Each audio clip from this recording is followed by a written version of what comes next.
നമ്മുടെ ഇന്നത്തെ പെരുമ്പാവൂരിൻ്റെ അവസ്ഥ ഞാൻ പറയാട്ടോ. ഞാനിപ്പോൾ അതൊന്ന് കാണിച്ചു തരാവേ, കണ്ടു നോക്കണേ.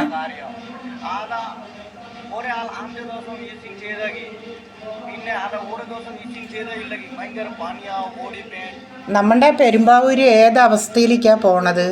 നമ്മുടെ പെരുമ്പാവൂർ ആഭ്യന്തരമന്ത്രി നമ്മുടെ പിണറായി വിജയനാണ്. ആ പിണറായി വിജയൻ്റെ മൂക്കിൻ്റെ താഴെ നടക്കുന്ന സംഭവങ്ങളാണ് ഈ പറയുന്നത്. പെരുമ്പാവൂർ ബംഗാളികൾ കൈയടക്കിയിട്ട് വേശ്യാലയം, അങ്ങനെ പലതും, മയക്കുമരുന്ന്, ഇഞ്ചക്ഷൻ, എല്ലാ സംഭവങ്ങളും, മലയാളി പെൺകുട്ടികൾ വരെ അവിടെ വേശ്യാലയം നടത്തിക്കൊണ്ടിരിക്കുകയാണ്.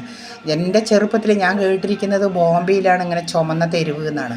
ഇന്ന് നമ്മുടെ പെരുമ്പാവൂരിലും ആ നിലമയ്ക്ക് എത്തിയിരിക്കുകയാണ്. 24 അവിടെ പോയിട്ട് അവിടെ പോയിട്ട് സംസാരിക്കുമ്പോൾ അവിടുത്തെ ഒരു ബംഗാളി ചെക്കൻ തന്നെ സംസാരിക്കുന്ന ഒരു വീഡിയോ ആണ്. പറയാതിരിക്കാൻ നിവൃത്തിയില്ല, അതുകൊണ്ടാണ് ഞാനിത് പറയുന്നത്. ഒന്ന് കേട്ടു നോക്ക്. അങ്ങനെയൊക്കെ ഫീലിങ്സ് ആവും. അത് എത്ര ഡേഞ്ചറസ് ഉണ്ട്. ഓരോ ദിവസം ഒരാൾ ചെയ്യുന്നുണ്ട്, പിന്നെ ഓരോ ദിവസം കിട്ടിയില്ല. അങ്ങനെയൊക്കെ ആർക്കൊന്നും പേടിയാവില്ല. ഒരാൾക്ക് കുത്തി വെക്കും, കട്ടിങ് വെക്കും, അങ്ങനെയൊക്കെ ചെയ്യും. അവന് പ്രാന്തായിരിക്കും. അങ്ങനെയൊക്കെ ഭയങ്കര. ഇത് നമ്മുടെ പിണറായി വിജയൻ്റെ മൂക്കിൻ്റെ താഴെ നടക്കുന്ന സംഭവങ്ങളാണ്. ഇത് കണ്ടില്ല എന്ന് അങ്ങോട്ട് നടിച്ചിട്ടുണ്ടെങ്കിൽ എത്ര ആൾക്കാരുണ്ട് മരണം. ഈ കള്ളു കുടിച്ചു കഴിഞ്ഞാൽ പെണ്ണിൻ്റെ ചിന്ത വന്നാൽ എത്ര ആൾക്കാരിനെ പീഡിപ്പിക്കും എന്നൊന്നും ഒരു ഇതുമില്ല. ഈ മനുഷ്യൻ നാട്ടുകാർ വോട്ട് കൊടുത്തിട്ട് ജയിച്ചിട്ട് ഇയാളുടെ കുടുംബം മാത്രം നോക്കി നടന്നിട്ടുണ്ടെങ്കിൽ നാട്ടുകാരെ എങ്ങനെ നേരവും പറഞ്ഞിട്ടാണ് ഇയാൾ എന്താ കാണിച്ചു കൂട്ടുന്നത്? മനസ്സിലാവുന്നില്ല ഒന്നും. പറയാതിരിക്കാൻ നിവൃത്തിയില്ലാത്തത് ഞാൻ പറയുകയാണ്. പേടിയാണ് നമുക്ക് ഒറ്റയ്ക്കൊക്കെ ജീവിക്കാനായിട്ട്. ഇന്ന് ഞാൻ എൻ്റെ വീട്ടിൽ ഒറ്റയ്ക്കാണ് ജീവിക്കുന്നത്. എൻ്റെയൊക്കെ ഒരു അവസ്ഥ ഒന്ന് ആലോചിച്ച് നോക്ക്. എങ്ങനെ നമ്മൾ വീട്ടിൽ ഒറ്റയ്ക്ക് ജീവിക്കുക? പിന്നെ ഒന്നാമത്തെ കാര്യം, ഭരണഘടന വെറും വീക്കാണ്. ആ കുട്ടി പറയുന്നുണ്ട്, പോലീസുകാരവിടെ വന്നിട്ടുണ്ടെങ്കിൽ 30,000 25,000 കൊടുത്തു കഴിഞ്ഞാൽ പോലീസുകാർ ഈ പിടിച്ചിട്ട് പോയ ആൾക്കാരിനെ പിറ്റേ ദിവസം തന്നെ വിടുകയാണെന്നുള്ളതാണ്. അത് പിണറായി വിജയൻ്റെ പോലീസുകാരാണ് ചെയ്യുന്നത് അല്ലേ? പിണറായി വിജയൻ എന്താ കാണുന്നില്ല? ഇതൊന്നും ഒന്ന് ആലോചിച്ച് നോക്കണേ.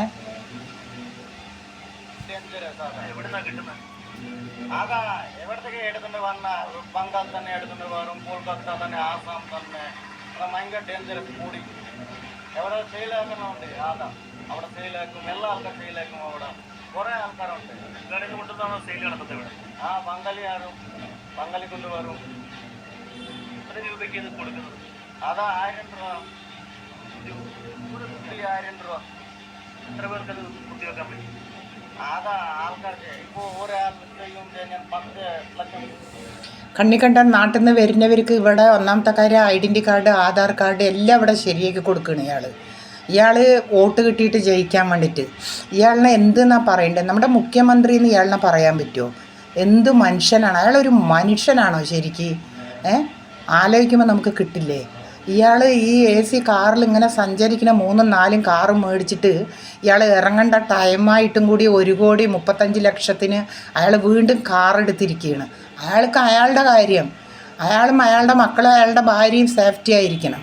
അല്ലാണ്ട് നാട്ടുകാർ എങ്ങനെ പോയാലും ആ മനുഷ്യന് യാതൊരു വക പ്രശ്നവും ഇല്ല എന്നുള്ളതാണ് ഞാൻ മനസ്സിലാക്കിയിടത്തോളം കൊണ്ട്.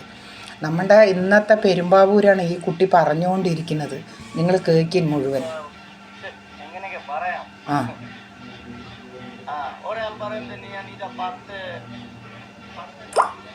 അതാ ഈസിങ് ചെയ്യാൻ പറ്റും. ഒരാൾ പറയുന്നത് ഇല്ല, ഞാൻ ഒറ്റ ഷോട്ടിൽ അടിക്കാം പറ്റും. ഒരുപാട് ലഹരിയാവും. പിന്നെ ഒരു കുട്ടി ഒറ്റ ഷോട്ടിൽ അടിച്ചേക്ക് ചത്തയാവും.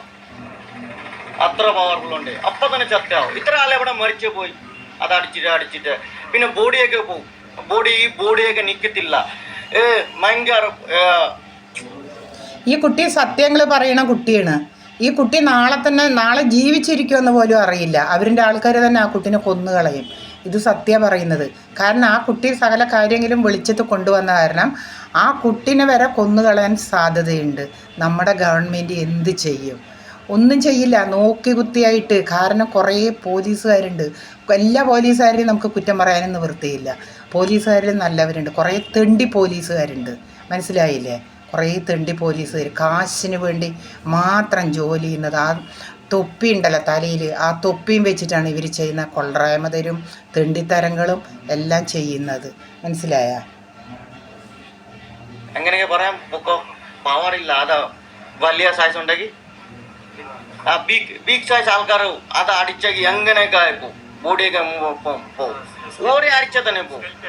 പിന്നെ ബോഡിയിൽ അതാ എങ്ങനെ എന്താ ഡാമേജ് ആവും. ബോഡി സ്കിന്നൊക്കെ മാറിപ്പോവും, ബ്ലഡ് പോവും, എല്ലാം പോവും. ഭക്ഷണം കഴിക്കാൻ പറ്റത്തില്ല.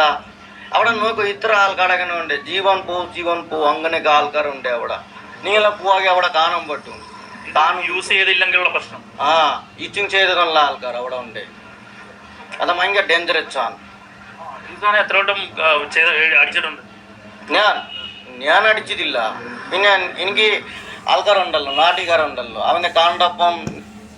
പിന്നെ ഒന്നാമത്തെ കാര്യം, ഈ വീട്ടുകാർ ചെയ്യുന്നത് മഹാ തെണ്ടിത്തരാണ്. വാടകയ്ക്ക് വീട് കൊടുക്കുന്ന നായ്ക്കളും ഉണ്ട്. 10 പിള്ളേർ വന്നിട്ടുണ്ടെങ്കിൽ 1000 രൂപ വെച്ചിട്ട് കിട്ടുമെന്ന് പറഞ്ഞിട്ട് ഒരാളുടെ 1000 രൂപ വെച്ചിട്ട് മേടിക്കണം ഒരു റൂം അങ്ങോട്ട് കൊടുത്തിട്ടേ. ആ റൂം അങ്ങോട്ട് കൊടുത്തിട്ട് അതിൻ്റെ ഉള്ളിൽ എന്താണ് ഏതാണ് കൊലപാതകം നടക്കുന്നുണ്ടോ, കൊലപാതകമൊക്കെ നടന്നിട്ട് ഒരാഴ്ച കഴിഞ്ഞിട്ടായിരിക്കും ചിലപ്പോൾ അവർ അറിയുന്നു. ഈ ഉടമസ്ഥന്മാർ അവർ വന്ന് താമസിക്കേണ്ട, അവർക്ക് ആധാറുണ്ടോ, അവർക്ക് ഐഡൻറ്റി കാർഡ് ഉണ്ടോ, ഇവർ ഏത് തലയിൽ നിന്നാണ് വരുന്നത്, ഒരു ചിന്തയും ഇല്ല. ഈ വാടകയ്ക്ക് കൊടുക്കുന്ന ആൾക്കാർക്ക് കാശ് മാത്രം മതി. അവർക്ക് 10 ആളിനെ കൊണ്ട് നിർത്തിയാൽ 10,000 രൂപയായില്ലേ.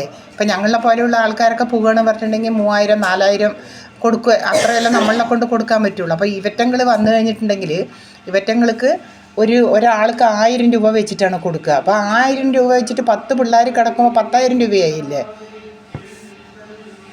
മനസ്സിലാവും. ഈ സാധനം അടിച്ച അവനെ പറയും, ഈ സാധനം അടിച്ച, ഈ സാധനം അടിക്കണ്ട. എനിക്ക് തന്നെ പറയും, വാ എവിടെ പറയക്കണ്ട, ഈ സാധനം കൊള്ളത്തില്ല, നീ അടിക്കണ്ട, ആ സാധനം കൊള്ളത്തില്ല. അത് അടിച്ചെങ്കിൽ നിങ്ങളെ ലൈഫൊക്കെ പോവും.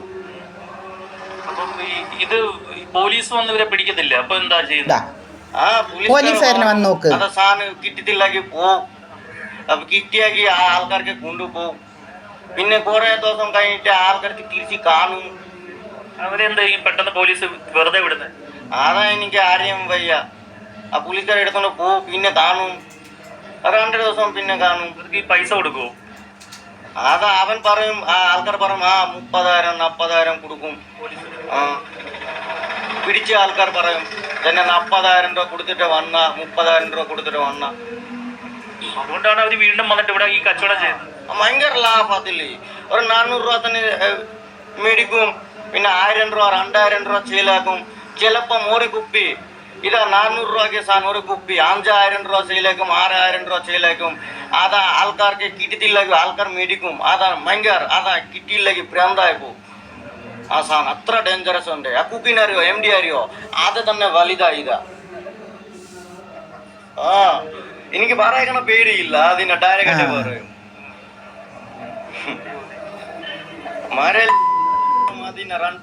ഇന്ന് ആ കുട്ടിൻ്റെ ജീവിത അപകടത്തിലാണ്. കാരണം ഈ കുട്ടി ഇത്രയും സത്യം പറഞ്ഞ അവൻ്റെ ആൾക്കാരിനെയും പറഞ്ഞു, പോലീസുകാരെയും പറഞ്ഞു 25,000 30,000 രൂപ കൊടുക്കുന്നു. ആ കുട്ടിൻ്റെ ജീവൻ തന്നെ അപകടത്തിലാണ് നിൽക്കുന്നത്. ഒന്നും ചെയ്യില്ല പോലീസുകാർ. അഥവാ ആ കുട്ടിക്ക് എന്തെങ്കിലും പറ്റിയിട്ടുണ്ടെങ്കിൽ പിടിച്ച ആൾക്കാരിനെ കൊണ്ടുപോകും. ഇതുപോലെ കള്ളും കഞ്ചാവും കാശും കൊടുത്തു കണ്ടിട്ടുണ്ടെങ്കിൽ പോലീസുകാരും അതിന് അടിമയായിട്ട്. പിന്നെ പോലീസുകാർ കുറേ ആൾക്കാരുണ്ടല്ലോ, ഈ വേശികളുടെ അടുത്തേക്ക് പോകണവറ്റകൾ, കുറേ കാശ് വാങ്ങിയിട്ട് ചെയ്യണവരൊക്കെ. അപ്പോൾ ഓക്കെ ബൈ. എല്ലാവരും ലൈക്ക് ചെയ്യുക, ഷെയർ ചെയ്യുക, സബ്സ്ക്രൈബ് ചെയ്യുക, അടുത്തുള്ള ബെൽ ബട്ടൺ അമർത്തണം. Okay by.